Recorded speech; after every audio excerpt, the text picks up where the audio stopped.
اولاد کے لیے دعائیں پڑھیں گے۔ ارشاد باری تعالیٰ ہے سورۃ الفرقان کی آیت نمبر 74 سے 76 تک، اللہ سبحانہ تعالیٰ کا ارشاد ہے والذین یقولون ربنا ھب لنا من ازواجنا وذریاتنا قرۃ اعین واجعلنا للمتقین اماما اولئک یجزون الغرفۃ بما صبروا وَيُلَقَّوْنَ فِيهَا تَحِيَّةً وَسَلَامًا خَالِدِينَ فِيهَا حَسُنَتْ مُسْتَقَرًّا وَمُقَامًا۔ اور وہ لوگ جو کہتے ہیں اے ہمارے رب ہمیں اپنے ازواج اور اولاد کی طرف سے آنکھوں کی ٹھنڈک عطا فرما اور ہمیں متقی لوگوں کا امام بنا، یہی لوگ ہیں جو اپنے صبر کے بدلے جنت میں بالا خانے دیے جائیں گے اور وہ اس میں دعائے خیر اور سلام سے استقبال کیے جائیں گے، اس میں وہ ہمیشہ رہنے والے ہوں گے۔ کتنا اچھا ٹھکانہ اور کتنی اچھی قیام گاہ۔ اولاد کے لیے دعا مانگنا انبیاء اور اہل ایمان کا شیوا رہا ہے۔ ابراہیم علیہ السلام نے دعا کی تھی رب ھب لی من الصالحین، اے میرے رب مجھے نیک اولاد عطا فرما۔ اہل ایمان کی دعا اللہ تعالیٰ نے قرآن مجید میں ذکر کی ہے وَأَصْلِحْ لِي فِي ذُرِّيَّتِي، اور میری خاطر میری اولاد کی اصلاح کر دے۔ زکریا علیہ السلام نے دعا کی تھی فَهَبْ لِي مِن لَّدُنكَ وَلِيًّا يَرِثُنِي وَيَرِثُ مِنْ آلِ يَعْقُوبَ وَاجْعَلْهُ رَبِّ رَضِيًّا، مجھے اپنے پاس سے ایک وارث عطا فرما جو میرا وارث بنے اور آل یعقوب کا وارث ہو، اور اے میرے رب اسے پسند کیا ہوا بنا، وہ ایسا ہو جس سے تو راضی ہو جائے، وہ پسندیدہ ہو۔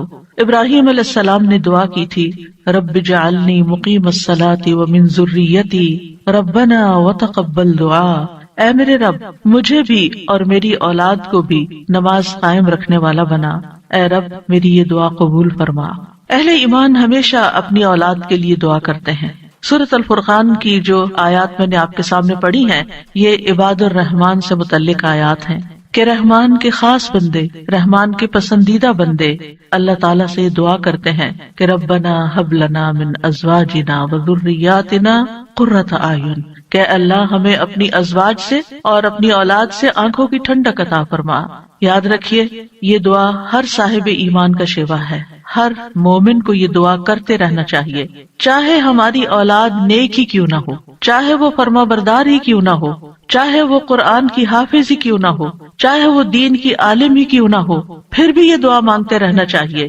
اس لیے کہ دل رحمان کی دو انگلیوں کے درمیان ہوتا ہے، وہ جیسے چاہے انہیں پھیر سکتا ہے۔ ہمیں نہیں معلوم کہ آج اگر ہماری اولاد دین پر ہے تو کل اس کا مستقبل کیا ہوگا، اس لیے کبھی بھی اس بارے میں بے فکر نہیں ہونا چاہیے۔ نیک سے نیک ترین اولاد بھی ہو، تہجد گزار بھی ہو، صائم اور قائم ہو، لیکن پھر بھی دعا کرتے رہیں۔ اگر آپ کی اولاد نیک ہے تو آپ کی دعائیں ان کی نیکی میں استقامت اور اضافے کا سبب بنے گی، یعنی وہ مزید نیک بنے گی، ان کے اندر مزید استقامت آئے گی اور پھر اسی طرح ان کا ایمان بھی بڑھے گا۔ اور اگر وہ نیک نہیں ہے اور اگر وہ آپ کی آنکھوں کی ٹھنڈک نہیں ہے تو اس دعا سے انشاءاللہ وہ آپ کی آنکھوں کی ٹھنڈک بنیں گے۔ تو ہم سب کو بھی یہ دعا کرتے رہنا ہے کہ اے اللہ ہماری اولاد کو نیک بنا اور ان کو متقین کا امام بنا، یعنی تقوی والوں کی صحبت میں ہوں اور تقوی والوں میں بھی سب سے آگے ہوں، تقوی والوں کو بھی مزید لیڈ کرنے والے ہوں، ان کی رہنمائی کرنے والے ہوں،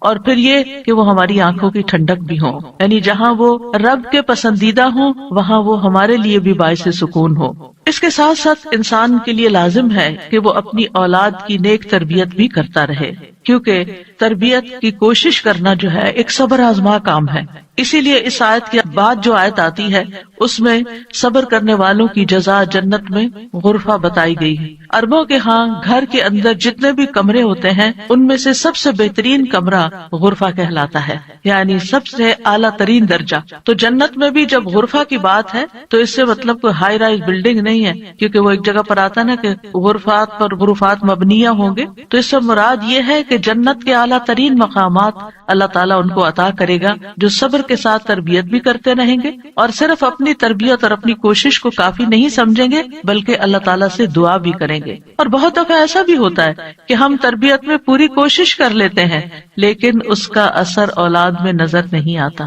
اولاد آپ کی ایکسپیکٹیشن پہ پوری نہیں اترتی، آپ جیسے ان کو دیکھنا چاہتے ہیں ویسے وہ نظر نہیں آتے۔ کیا ہم نوح علیہ السلام کی تربیت پہ کوئی شک کریں گے؟ ان کے 4 بیٹے تھے جن میں سے 3 بہترین بیٹے ثابت ہوئے، لیکن ایک بیٹا اپنے ہی راستے پر چل نکلا۔